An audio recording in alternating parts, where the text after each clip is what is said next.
જયદીપભાઈ કહે છે શું કરે છે ભાણું ભા બહેન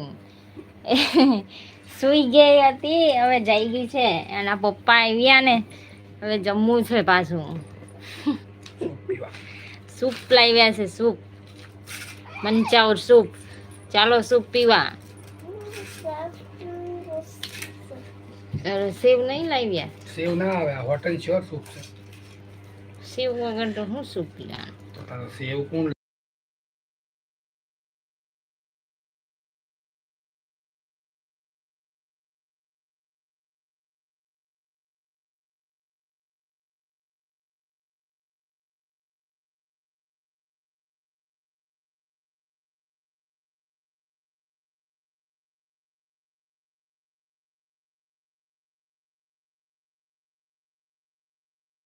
જય માતાજી મિત્રો જય માતાજી જયદીપભાઈ કહેશે જીજુને કહો જયદીપભાઈ આવે છે સૂપ પીવા હા આવો આવો ભાઈ આવો આવો સૂપ સૂપ પીવા આવો હવે ઠંડીમાં સૂપ જ ચાલશે મંચાવ સૂપ એ બધું એમને ખબર આપણને કાંઈ ખબર ના પડે manchow soup hot and sure sour soup coriander soup જયદીપભાઈ દાંત કાઢે છે આ